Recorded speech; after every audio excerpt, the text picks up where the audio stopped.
को बढ़ाकर 6,81,000 करोड़ कर दिया है। कैंसर की मेडिसिन को टैक्स फ्री कर दिया है और 12 लाख सालाना आमदनी वालों को भी टैक्स की छूट दे दी है। और इंडिया ने अपने बजट में अपनी नेबर कंट्रीज का ख्याल रखा है और उनके लिए भी एक बड़ी बजट का, डिफेंस बजट का पूरा खाका मैं आज देने में दिखाता हूं आपको।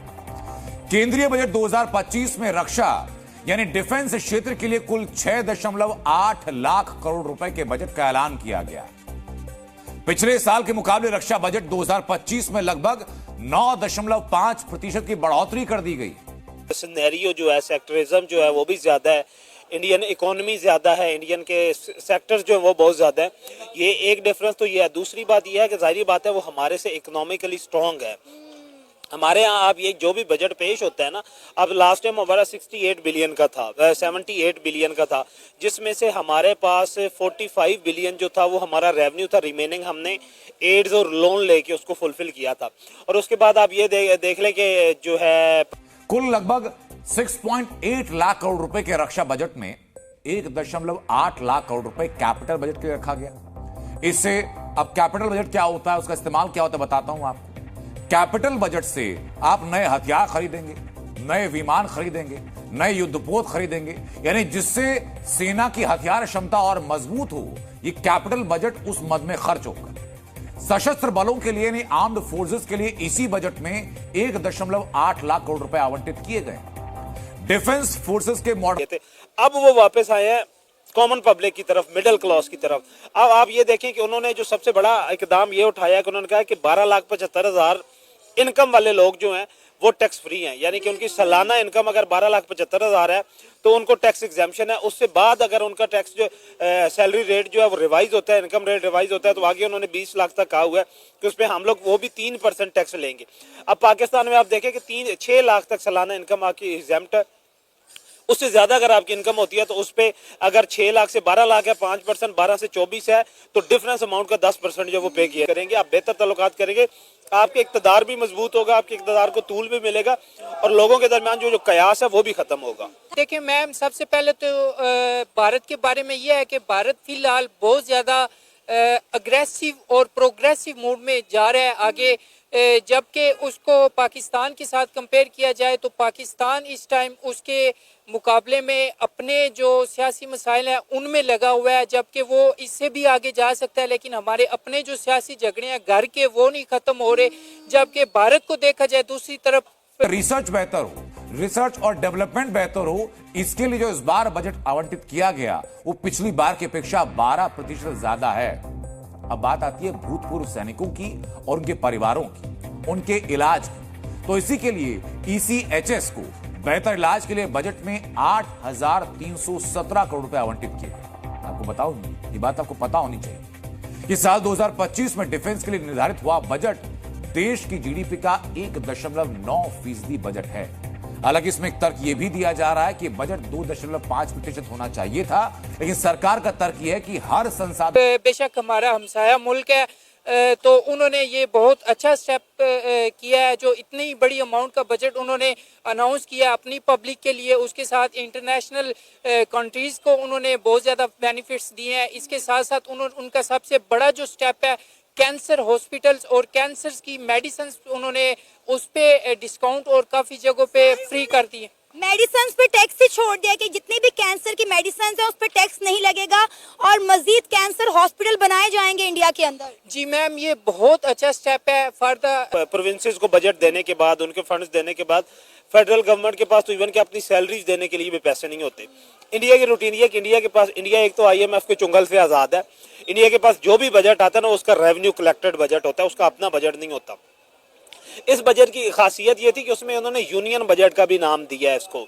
अब ये यूनियन बजट क्या था कि पहले इंडिया ने ना, नरेंद्र मोदी के पहले 10 साल जो थे ना, उन्होंने इंफ्रास्ट्रक्चर पे, मैक्रो लेवल पे इकोनॉमिक एक्टिविटीज और पूरे मैक्रो लेवल पे इंडिया को स्ट्रॉन्ग करने के लिए इकोनॉमिकली ना उन्होंने बहुत सारे स्टेप्स लिए। यहाँ पे स्पेंड कर सकते हैं और ओवरऑल लिविंग स्टैंडर्ड जो होता है, आप ये कह लें कि जो वुमेन का डिप्रेशन था उससे वो निकलेंगी, खुद कफील जो है, जो उनकी डिपेंडेंसी थी अपने हस्बैंड पे या दूसरे फैमिली मेंबर्स पे, वो खत्म होगी और वो खुद डिपेंडेंट होगी। अब क्या होगा कि इसी डिपेंडेंसी से क्या होगा, ओवरऑल अब परचेजिंग पावर बढ़ेगी पूरी इंडियन इकोनॉमी की। जैसे परचेजिंग पावर बढ़ेगी, जो चीज़ें खरीदेंगे वही जिस मार्केट से जिस इंडस्ट्री से आ रही है वहाँ पे उसकी डिमांड बढ़ेगी।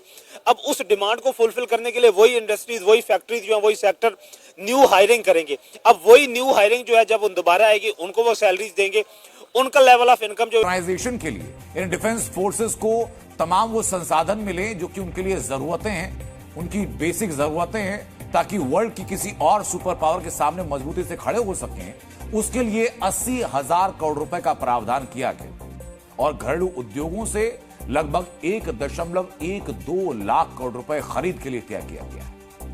और सबसे बड़ी बढ़ोतरी कहां है? सबसे बड़ी बढ़ोतरी की गई है इंडियन कोस्ट गार्ड के कैपिटल बजट में, और यह बढ़ोतरी है लगभग 43% की। तो वहीं चीन और पाकिस्तान से जो सीमाएं सटी हैं, चीन और पाकिस्तान से सटी सीमाओं को, इंफ्रास्ट्रक्चर को और मजबूत करने के लिए बीआरओ यानी बॉर्डर रोड ऑर्गेनाइजेशन को 7,146 करोड़ रुपए आवंटित किए गए। ह्यूमैनिटी, पूरी इंसानियत के लिए, पूरे हिंदुस्तान के लिए और पूरी दुनिया के लिए जो भी वहाँ से ट्रीटमेंट करवाना चाह रहे हैं, जैसा हमारे पास भी शौकत खानम मौजूद है, कैंसर हॉस्पिटल, लोग वहाँ से भी बेनिफिट ले रहे हैं, ऐसे हिंदुस्तान में भी होगा। तो ओवरऑल देखा जाए अगर ऑप्टिमिस्टिक पॉइंट ऑफ व्यू से, तो ये इंसानियत को फ़ायदा है। तो ये इंडिया का एक बहुत अच्छा कदम है, लेकिन पाकिस्तान को भी अपने आप को देखना चाहिए, आगे अपने सियासी मसाइल से निकल के प्रोग्रेसिव मोड में जाना चाहिए और अपना बजट। बीआरओ कई लोग होंगे जो शायद पहली दफा सुन रहे होंगे, तो बीआरओ वो संस्था है, जो ऑर्गेनाइजेशन है जो कि बॉर्डर के आसपास की सड़कों को बनाती है। जहां पहले ऐसे कई इलाके हैं जहां पहले सेना को खुद पहुंचने में, रसद पहुंचाने में, टैंक पहुंचाने में कई दिन का समय लगता था। बीआरओ को बजट मिला, बीआरओ ने रोड बनाई, तो कई दिन का जो सफर था वो कुछ घंटों में सीमित हो गया। यही लक्ष्य है कि 7,146 करोड़ रुपए बीआरओ को दिए गए। रक्षा पेंशन के लिए बजट में 14% की बढ़ोतरी कर दी गई। डिफेंस में इंक्रीज करना चाहिए। इसके मुकाबले में वो हम आईएमएफ के पास जाते हैं, वहां से हम बजट के लिए पता नहीं क्या क्या करते हैं, बजट अपना अप्रूव करवा के वो भी इतनी अमाउंट में नहीं मिलता हमें, हम अपना सर्किट चला रहे होते हैं। लेकिन उसके बरक्स अगर इंडिया को देखा जाए, जो उन्होंने नेबर कंट्रीज के लिए किया है, जो उन्होंने टैक्स कर दिया है, नेबर कंट्रीज के लिए उन्होंने बजट में से कुछ अमाउंट जो है वो अनाउंस कर दी है। अफगानिस्तान के लिए 100 करोड़ और म्यांमार के लिए 350 करोड़ का बजट अनाउंस किया है। मतलब आप देखें कि इंडिया ने अपने बजट में हमसायों का बजट भी जो है वो रखा हुआ है।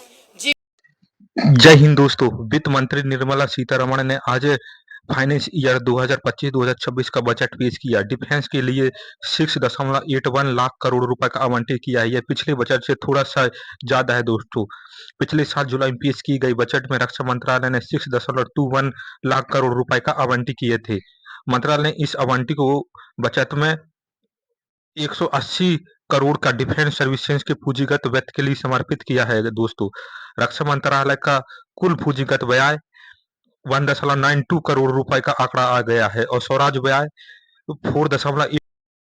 मैम बिल्कुल, इंडिया जो है अपने हमसायों का ख्याल बिल्कुल रखता है, उसमें से पाकिस्तान को अगर निकाल दे तो बिल्कुल ये बात ठीक हो। पाकिस्तान के साथ उनके मामलात अच्छे होते तो शायद वो हमारा ख्याल भी रखते। जी बिल्कुल, वो अगर उनको हमारा ख्याल होता तो कम से कम वो अपनी क्रिकेट टीम ही हमारे पास भेज देते। आपको पता है एक दफा इंडिया की तरफ से स्टेटमेंट आई थी कि अगर पाकिस्तान ने हमारा साथ दिया होता तो मुश्किल वक्त में हम भी पाकिस्तान के साथ खड़े होते। जी, ये उनकी तरफ से स्टेटमेंट सब पूरी दुनिया ने सुनी है, आई है। पाकिस्तान रेडी है उनका साथ देने के लिए, अभी भी रेडी है। हर बंदा, हर जो पॉलिटिकल लीडर है इंडिया के साथ खड़ा होने के लिए रेडी है, इंडिया के साथ जुड़ने के लिए रेडी है। लेकिन वो सिर्फ बात करने की हद तक ये बात कहते हैं। जब हम उनके साथ जाके मीटिंग करते हैं, किसी टेबल पे बैठने की बात